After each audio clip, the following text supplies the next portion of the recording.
പ്രധാന വാർത്തകൾ. മലയാള കാവ്യ സാഹിതിയിൽ നേതൃമാറ്റം. 9 ജില്ലകളിൽ നിന്നുള്ള പ്രാതിനിധ്യവുമായി പുതിയ സമിതി കോട്ടയം. കേരളത്തിലെ കാവ്യ സാഹിത്യ മേഖലയിൽ സജീവ സാന്നിധ്യമായ മലയാള കാവ്യ സാഹിതിയുടെ സംസ്ഥാന നേതൃത്വത്തിൽ വിപുലമായ മാറ്റം. കലാസാഹിത്യ നിരൂപകൻ കാവാലം അനിൽ പ്രസിഡന്റായും സുഷമ ശിവരാമൻ സെക്രട്ടറി ട്രഷറർ ചുമതലകളിലേക്കും തിരഞ്ഞെടുക്കപ്പെട്ടു. സംഘടനാ ശാക്തീകരണത്തിന്റെ ഭാഗമായി കേരളത്തിലെ 9 പ്രധാന ജില്ലകളിൽ നിന്നുള്ള പ്രാതിനിധ്യം ഉറപ്പാക്കിയാണ് പുതിയ നിർവാഹക സമിതി രൂപീകരിച്ചിരിക്കുന്നത്. ഭാരവാഹികളുടെ കണക്കുകൾ ചുരുക്കത്തിൽ. സംസ്ഥാന നേതൃത്വം.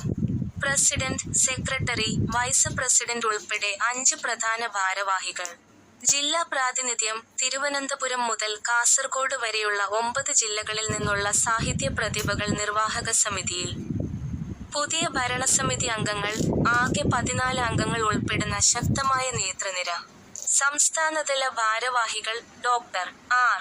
Raveendran Nair, vice president. ബിന്ദു ദിലീപ് രാജ്, സംഘടനാ സെക്രട്ടറി. യമുന ദിലീപ്, സഹസംഘടനാ സെക്രട്ടറി എന്നിവരാണ് മറ്റു പ്രധാന സ്ഥാനങ്ങൾ വഹിക്കുന്നത്. ജില്ലാതല പ്രാതിനിധ്യം ഇപ്രകാരം. സംഘടനയുടെ അടിത്തറ വ്യാപിപ്പിക്കുന്നതിന്റെ ഭാഗമായി ഓരോ ജില്ലയിൽ നിന്നും ഓരോ പ്രതിനിധികളെ സമിതിയിൽ ഉൾപ്പെടുത്തിയിട്ടുണ്ട്. ഷിബു കൃഷ്ണൻ സൈരന്ത്രി, തിരുവനന്തപുരം. കണിയാന്തറ മോഹന കുമാർ, പത്തനംതിട്ട. അഡ്വക്കേറ്റ് ഹരിഹര കുമാർ, ആലപ്പുഴ. ശ്രീകല ഇളമ്പള്ളി, കോട്ടയം. ഉണ്ണികൃഷ്ണൻ പട്ടമന, എറണാകുളം. സുദർശന കുമാർ വടശ്ശേരിക്കര, തൃശൂർ. കരിമ്പനക്കൽ ദേവി നായർ, മലപ്പുറം. ചന്ദ്രമതി പ്രഭാകരൻ, കണ്ണൂർ. ഉമേശൻ വരിക്കുളം, കാസർഗോഡ് എന്നിവരാണ് ജില്ലാടിസ്ഥാനത്തിലുള്ള എക്സിക്യൂട്ടീവ് അംഗങ്ങൾ. വരും വർഷങ്ങളിൽ മലയാള ഭാഷയുടെയും കവിതയുടെയും പ്രചാരണത്തിനായി സംസ്ഥാന വ്യാപകമായി കൂടുതൽ പ്രവർത്തനങ്ങൾ ഏകോപിപ്പിക്കാനാണ് പുതിയ സമിതിയുടെ തീരുമാനം.